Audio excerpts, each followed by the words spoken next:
Assalamualaikum warahmatullahi wabarakatuh.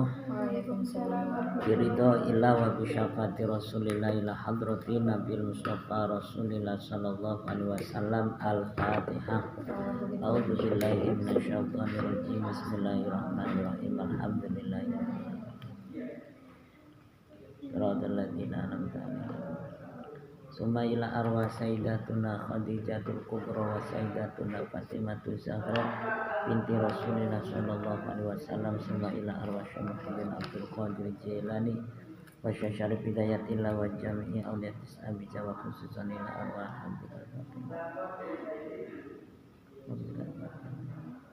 Al-Fatihah. A'udzu billahi minasyaitonir Bismillahirrahmanirrahim. Alhamdulillahirabbil alamin arrahmanir rahim maliki yaumiddin. Iyyaka na'budu wa iyyaka nasta'in ihdinas siratal mustaqim siratal ladzina an'amta 'alaihim ghairil maghdubi 'alaihim waladdallin. Bismillahirrahmanirrahim. Sekarang kita akan menjelaskan tentang bab hadiah. Di sini pengertian daripada hadiah memberikan sesuatu secara cuma-cuma dengan maksud untuk memuliakan seseorang karena suatu kebaikan yang telah diperbuat. Jadi yang dinamakan hadiah ini memberikan sesuatu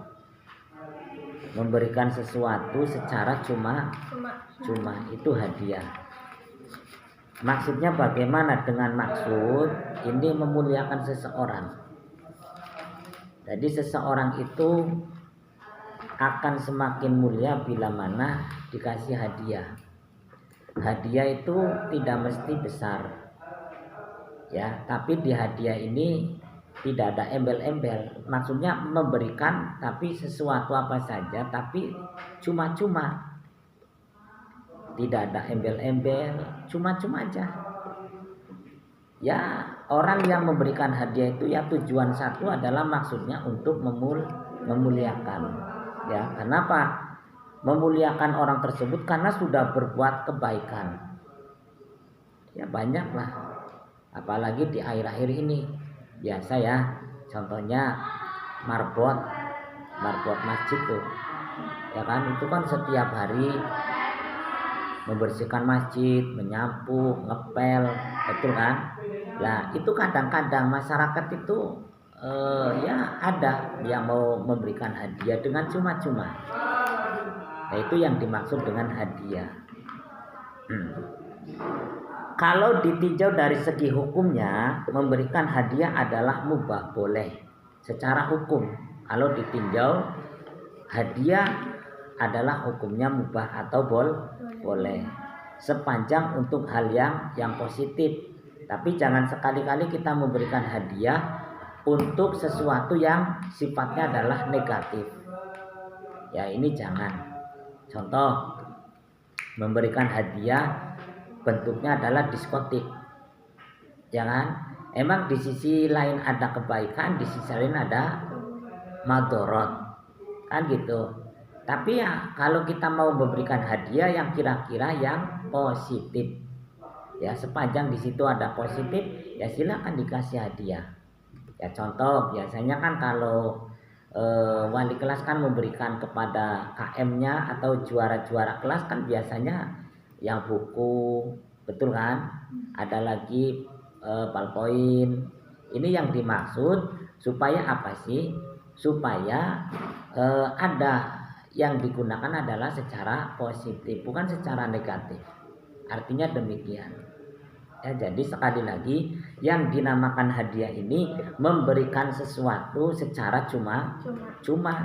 Tapi maksudnya ini adalah memuliakan seseorang. Kenapa? Sudah melakukan kebaikan. Bener nggak? Contoh biasanya di bulan-bulan ini nih. Contoh di bulan Sya'ban. Ini bulan Sya'ban ini biasa, baik yayasan, baik lembaga, baik apa, itu biasanya memberikan sesuatu. Yang mana sesuatu ini diberikan itu secara cuma-cuma.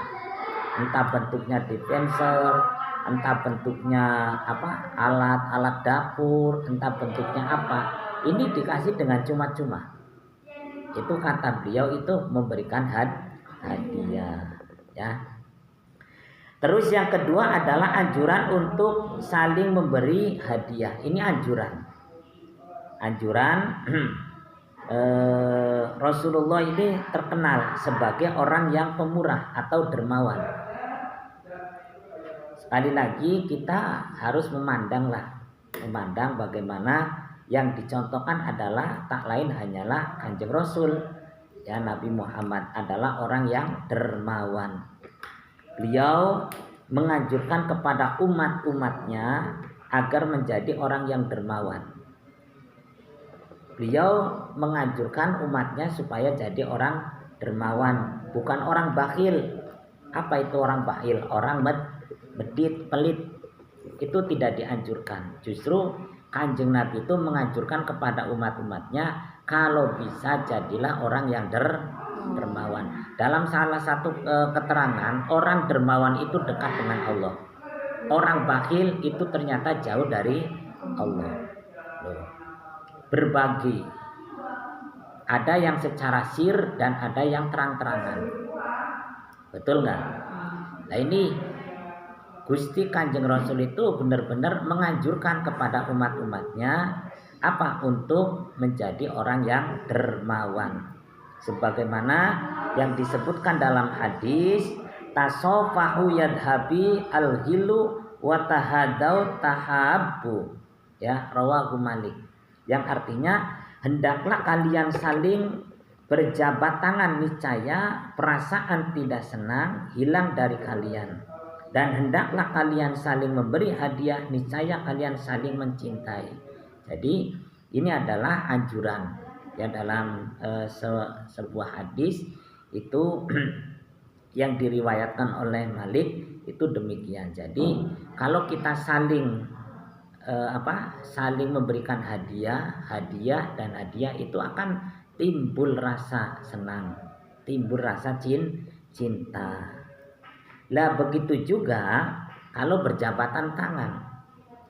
Orang sudah berjabatan tangan, kira-kira bagaimana? Perasaan senang tidak? Akan merasa senang. Berarti dia kenal dengan saya juga kenal dengan dia. Akhirnya berjabat tangan. Itu apalagi bertahun-tahun tidak ketemu kan? Ya, bukan sekedar jabat tangan tapi bisa sampai pelukan. Ya, ini artinya yang bikin senang. Ya, yang bikin senang itu ternyata ya saling memberikan hadiah. Contoh, Pak Hakim memberikan hadiah kepada kelas juga memberikan hadiah kepada Pak Hakim. Nah, itu maksudnya demikian. Ya, contoh lagi, guru-guru memberikan materi entah pelajaran apa kepada siapa? Kepada murid-muridnya. Murid-muridnya juga harus bagaimana? Harus takdim, harus ikroman. Ya, kenapa? Begitu juga kan itu adalah guru-guru saya kan gitu ya. Itu akhirnya saling berbagi. Bagus tidak orang-orang yang saling berbagi? Bagus. Artinya kemungkinan besar tidak ada rasa bakhil atau medit. Ya, walaupun sedikit tapi berbagi. Ya, jangan sampai kita memberikan hadiah tapi selalu diungkit-ungkit, jangan. Itu kan banyak ya orang-orang yang demikian, sudah diberikan hadiah tapi ternyata masih diungkit. Nah itu kan sama hanya kita sudah ludah tapi dijilat sendiri, ibarat demikian.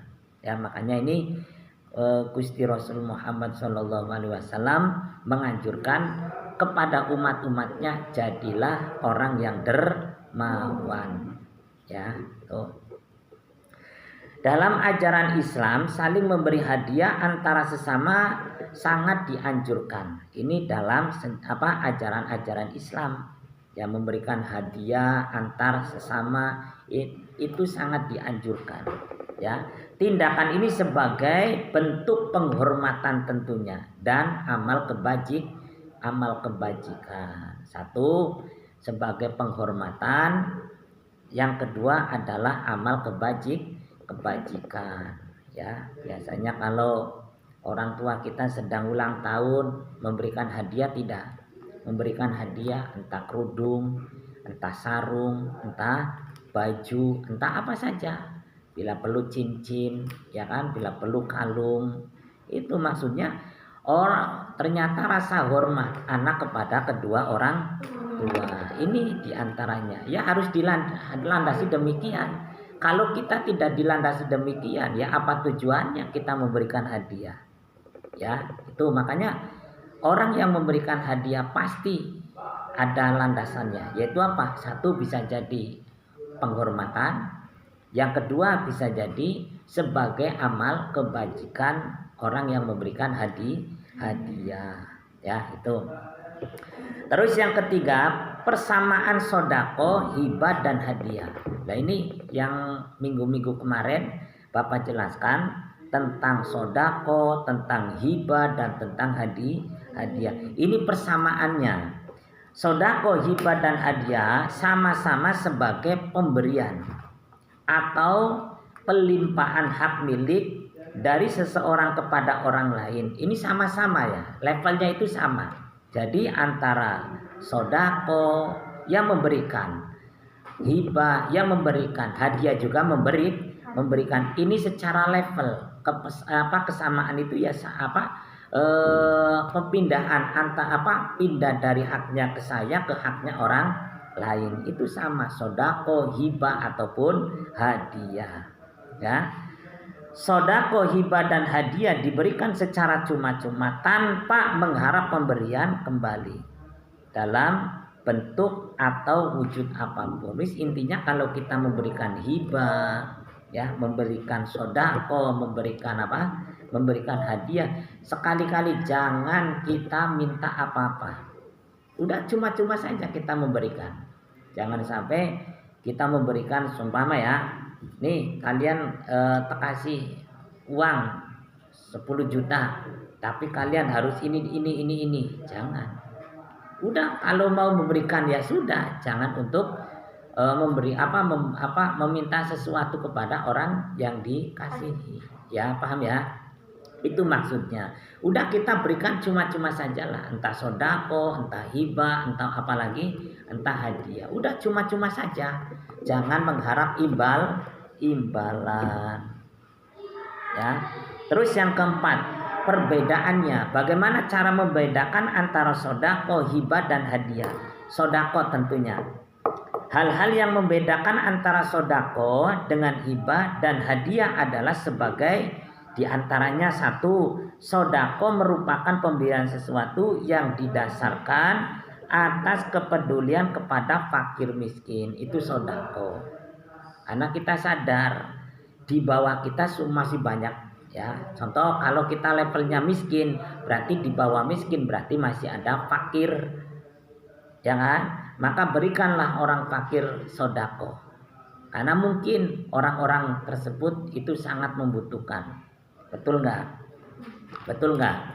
Contoh baju kita banyak, betul nggak? Baju kita banyak sampai 2 lemari kan? Sedangkan apakah orang fakir itu punya baju-baju yang baru? Tidak. Maka sedekahkanlah, entah tahunan, entah mingguan, entah bulanan, silakan. Yang penting dikasih apa? Dikasih sodako. Kenapa? Pentingnya sodako itu demikian, bedanya itu demikian. Terus yang kedua, perbuatan sodako dilakukan semata-mata untuk mencari ridho. Tentunya ridho Allah. Jadi orang yang memberikan sodako itu apa? Yang dicari adalah ridho Allah. Ya ngapain kalau kita sodako banyak-banyak tapi untuk orang lain, sedangkan kita yang dicari adalah ridhonya Allah. Ya, makanya barangkali nih, baik siapapun memberikan sodako, entah bentuknya doa, entah bentuknya apa, kasih kira-kira apa, nujunya itu tepat. Ya, itu satu jalannya itu apa? Mencari ridho Allah. Terus yang ketiga, sodako sebagai salah satu perwujudan rasa syukur kepada Allah. Orang yang memberikan sodako berarti kira-kira harta bendanya berlimpah tidak? Lebih tidak? Ya lebih. Ya, contoh kita punya uang 10 juta. Ya, Kira-kira yang disodakokan 100.000. Kira-kira masih lebih tidak? Yo, itu orang yang bersedekah, orang yang sodako itu ya apa sih yang kan rasa syukur kita sudah memberi diberikan nikmat, sudah diberikan apalagi segini nikmatnya, segini beberapa benda-benda yang sangat dibutuhkan ternyata melebihi. Lah maka dari itulah lebihnya itu untuk orang yang membutuhkan, tentunya adalah fakir. Ya, tuh. Terus pemberian ini ditujukan kepada fakir, miskin dan yatim piatu. Nih Bapak ceritakan. Sekarang banyak orang yang gagal, yang tadinya kaya menjadi bangkrut. Betul nggak? Sekarang banyak orang yang tadinya kaya berubah menjadi miskin. Ya, sawah-sawah sampai hektaran, ya, yang tadinya ditanami ini ternyata tidak panen, banyak kegagalan, pedagang yang tadinya sukses sekarang bangkrut. Ini apa sih? Dalam surat Al-Fajr dijelaskan ternyata ini gara-gara kita sudah lupa dengan fakir miskin. Makanya benar apa yang diwasiatkan oleh Sunan Gunung Jati, insun titip tajuk lan fakir miskin. Makanya kalau tajuk itu berarti ranahnya untuk para kiai dan para ustadz. Lah untuk fakir miskin adalah pemerintahan sebenarnya sih. Kalau kita dalami ternyata wasiat daripada Sunan Gunung Jati ternyata insun titip tajuk lan fakir miskin. Ini apa sih ranahnya? Ternyata tajuk itu ya harus dikelola oleh para kiai, para ulama, para ustadz. Ya, tapi kalau ranahnya untuk fakir dan miskin, tentunya untuk para pejabat yang berlimpahan harta. Ya harus disalurkan harta-harta itu kepada siapa? Fakir dan miskin, ya kan?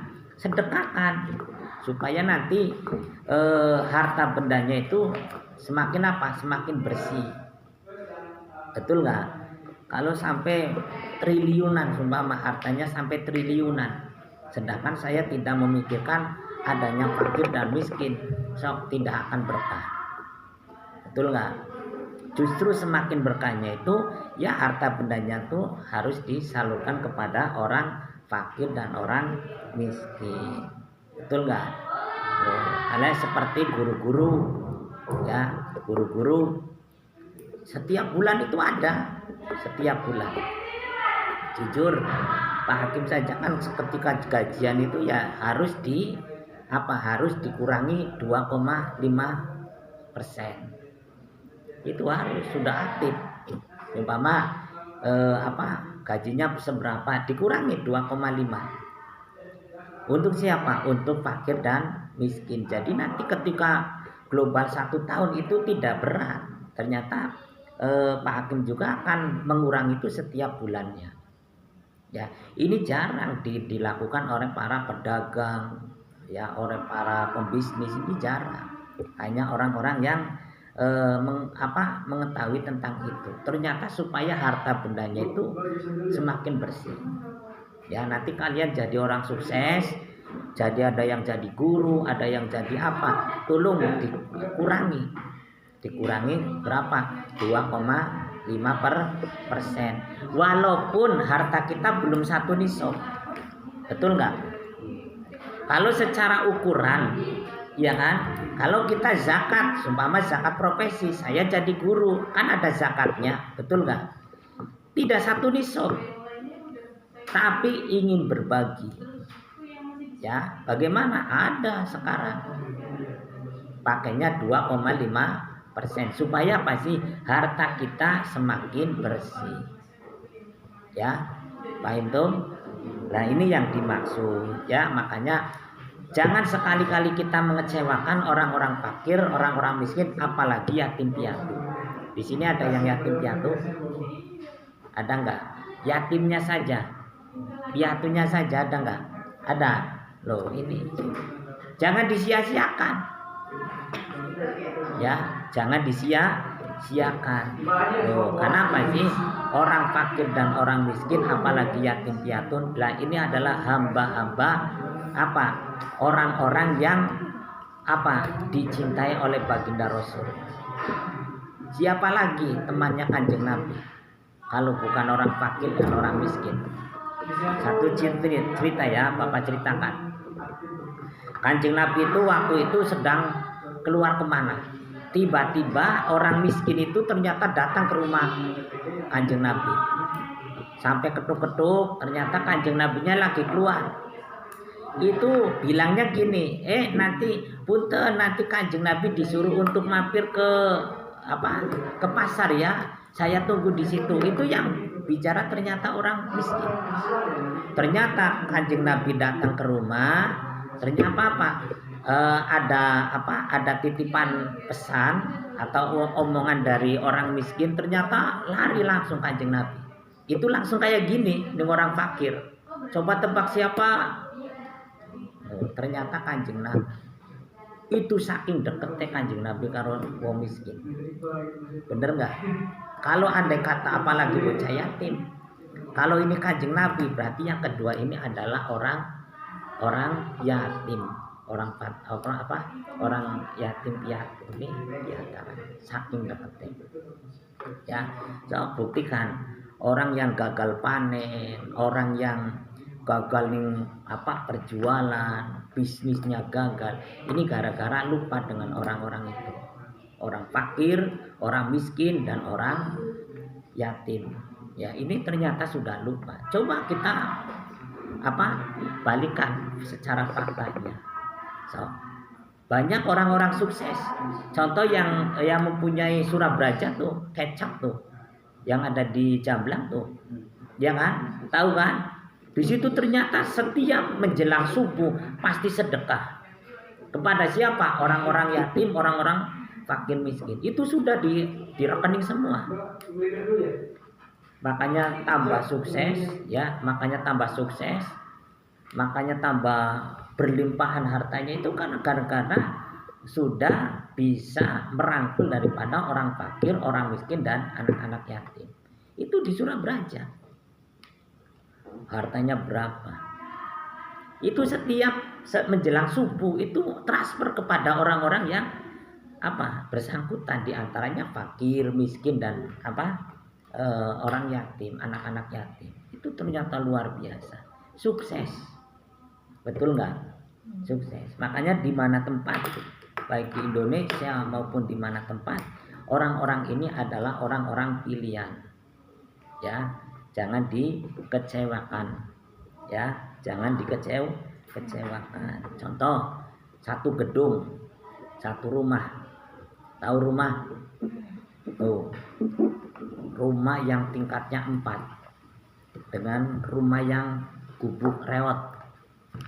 Ya, coba kalau andai kata ada anak yatim saja di dalam rumah yang sebentar lagi mau rubuh, dengan rumah yang gedung sampai mencakar langit, lebih mulia mana rumahnya?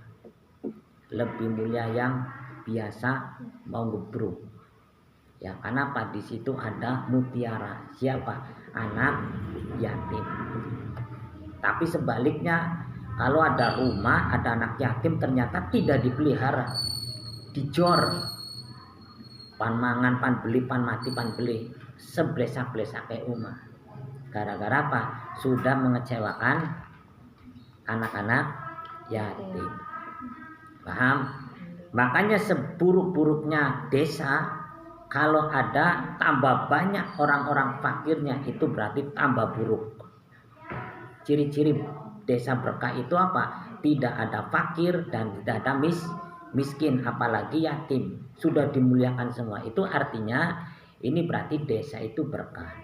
Tapi kalau desa itu terpuruk, itu semakin tahun ternyata banyak fakir, banyak miskin, apalagi anak-anak yatim. Itu cirinya. Ya, maka pesan daripada Sunan Kanjeng Sunan Gunung Jati itu demikian. Insun le titip tajuk lan fakir miskin. Tajuk sing lolas apa? Kiai karo para ustad-ustad.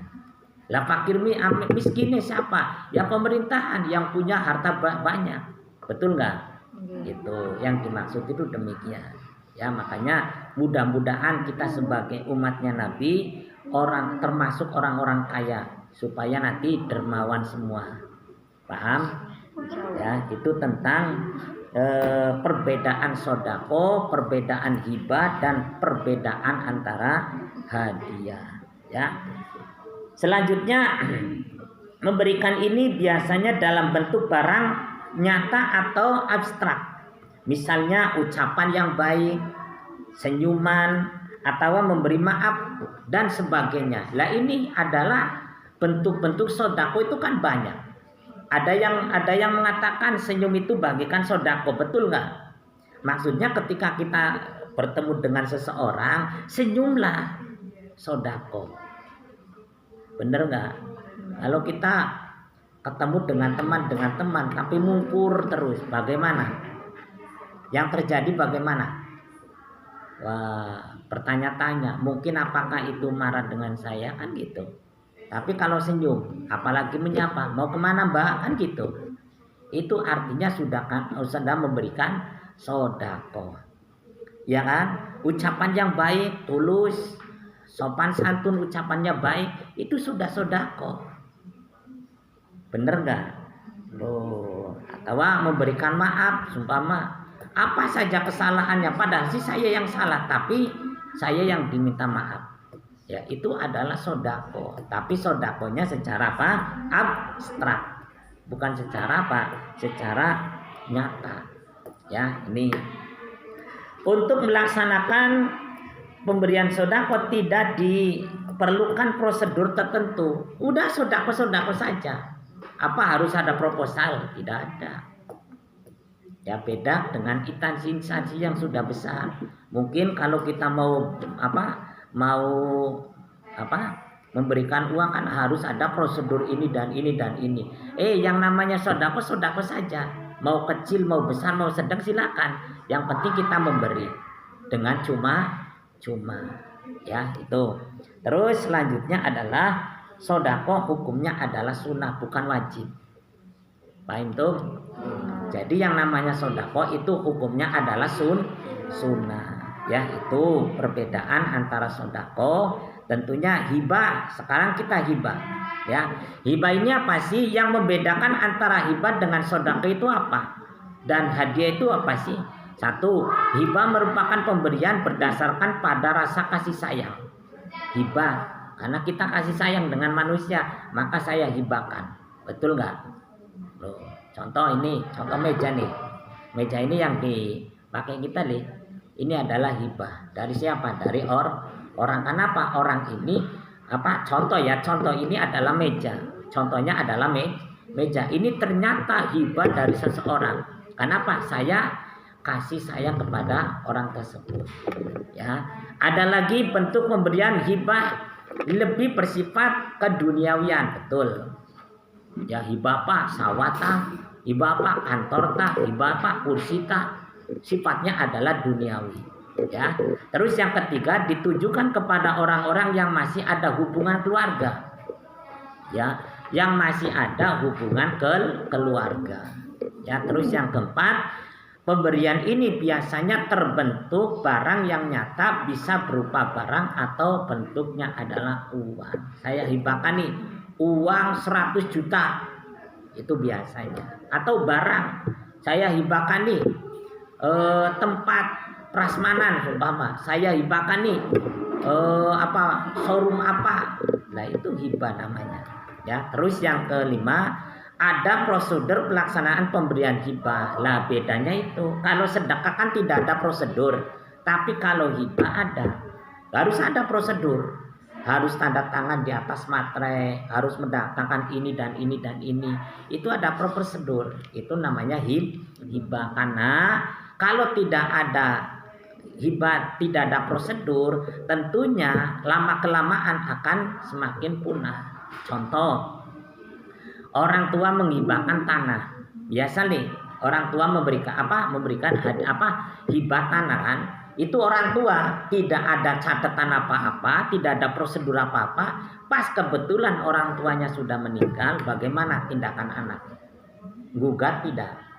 Gugat. Kita kok tanah kita, tanah bapaknya kita, tercabut mana? Loh itu demikian. Tapi kalau sudah ada prosedur, ini tanda tangan siapa? Ini saksinya, ini saksi keduanya. Ini artinya sudah ada prosedur, ya. Terus secara hukum sama adalah sunnah. Paham ya? Lah sekarang hadiah, cara membedakan antara hadiah dengan sodako dan hibah bagaimana? Caranya membedakannya, pemberian hadiah didasarkan atas keadaan atau peristiwa tertentu. Hadiah itu biasanya ada peristiwa apa, kan gitu ya. Itu contoh. Pak polisi menangkap garong kelas kakap. Dikasih hadiah tidak? Dikasih hadiah oleh polisi-polisi yang lebih tinggi. Hebat. Nah itu peristiwa yang demikian. Ya namanya hadiah. Terus yang kedua, hadiah bersifat keduniawian, betul. Terus yang ketiga, hadiah ditunjukkan kepada orang-orang tertentu. Hadiah nih kepada orang-orang yang berjiwa diantaranya. Maukah polisi yang sudah menangkap begal kelas kakap, maka berhak untuk diberikan hadiah. Lah itu adalah orang-orang tertentu. Apa semua dikasih hadiah? Tidak. Ya, itu. Terus pemberian hadiah biasanya dalam bentuk barang yang nyata. Tidak bisa hadiah, nih saya bapak hadiahkan nih ikan hiu yang ada di laut, yang nggak bisa, harus nyata. Kalau bentuknya uang, kalau bentuknya apalagi selain uang ya silakan. Terus yang terakhir hukumnya adalah mubah. Ya, kalau sodako, kalau hibah itu sunnah, tapi kalau hadiah adalah mubah. Itu paham tuh? Terus sekilas tentang hadiah, ya, sekilas tentang perbedaan dan persamaan daripada sodako, hibah dan hadiah. Ada yang perlu tanyakan? Cukup? Mudah-mudahan ada manfaatnya. Kurang dan lebihnya mohon maaf. Wa'alaikum minkum. Assalamualaikum warahmatullahi wabarakatuh.